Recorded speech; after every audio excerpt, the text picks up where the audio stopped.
Are getting processed for people claiming asylum. They're getting a cell phone. They're getting. Yes, correct. Who cares? Well, my friend, you are totally right. That's exactly what's going on. Anybody who wants to come to the U.S.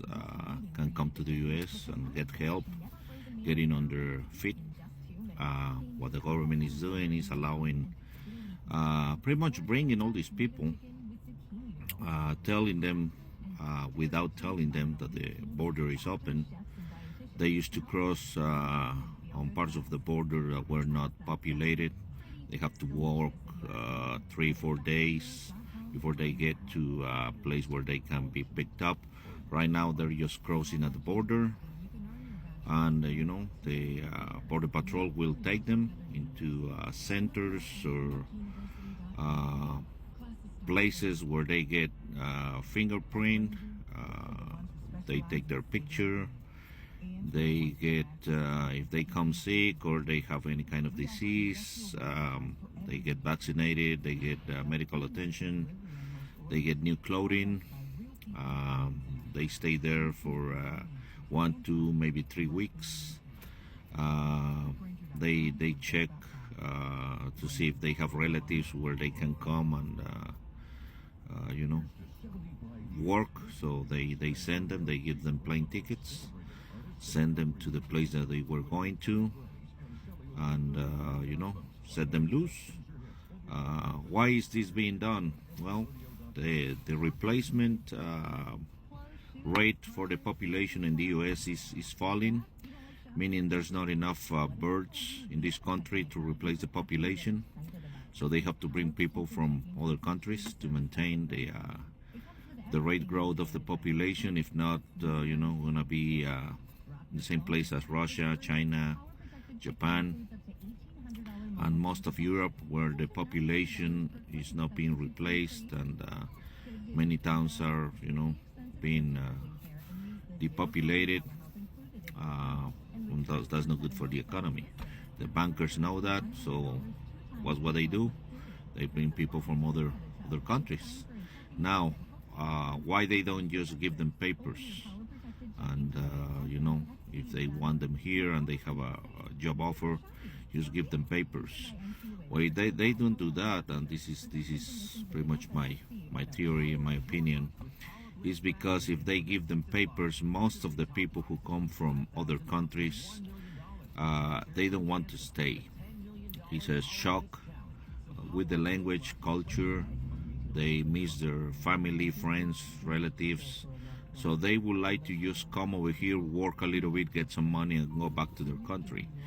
The only way this country have to make them stay is make the process to get into the country as difficult as possible, so they get quote-unquote traumatized by that experience. They make it expensive. Right now, crossing from Mexico is costing about $10,000. If you're coming from other countries like China, India, or anywhere in East Europe, $20,000, $30,000. So they make it expensive. They make it difficult. So the people who come to this country, they don't have any other option but staying. If you give them papers right away, they will just come work for 6 months and go back to their country. I assure you, they don't want to stay here. They come here just because of the money, but it's so difficult to go back and then try to cross again that they don't do it. They just stay.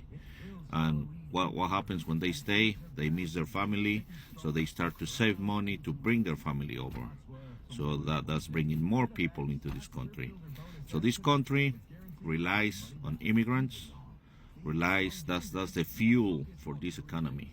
All these people, they come on an age that they're able to work. This country doesn't have to spend money on education, from under toddlers to teenagers. This country gets just the people who are ready to work without spending the money to bringing them up to age so they can work. So all that is fuel for this economy. That's made by design. People don't want to see it. Everybody questions themselves, hey, why is this government not able to stop illegal immigration? It's because they don't want to. They want these people to come over. This country has drones, has satellites. They can detect anybody moving through their country. And so that's impossible for this country not to know when somebody's coming into these borders. They have night goggle visions. They can detect anybody coming through the border. They have motion sensors. They can close that border so easy with the technology they have, but they don't want to. They need all these people. That's why they keep coming. That's why they keep accepting them, and the rest is just politics. They building the wall. That's just another another way of pretty much throwing raw meat into whichever party is for the wall. There's parts of the wall that they already have gates, that the same people who cross through there, or the coyotes, they make those gates. They just cut it, put hinges, put locks, and the wall, they have doors. They can come through anytime. So it's just the wall. I mean, nobody's watching the wall. So they can do whatever. They can put gates. They can. You look through YouTube videos of the wall, and you will see how people are getting through those walls. So it's really naive to think that this country cannot secure their walls. They don't want to. They need these people. They put all this news about people crossing the border, getting all this help with money, cell phones, and all that stuff. And the world sees this news. What do they think? Hey, it looks like it's easy to go into the U.S., so they grab their stuff and they come. So it's pretty much they are advertising. Hey, come, we will take you in. And as I said, I mean, keeping them without papers is easier to control that kind of that population. If you don't have papers, I don't give you papers, I can control you. You're gonna be scared. It's the new way of slavery. Let you work, but I'm gonna control you. I don't give you papers, you're gonna be always scared. They can deport you. Now you have your family here. You already bought a house. You already bought a car. You have your job. You're scared. So it's easy to control people. So that's my 2 cents on this issue. Just do your own research and you will see. Everything is out there for people who want to see it. Just dig a little bit, go to the border, and check it out. It's happening right now. Have a good day.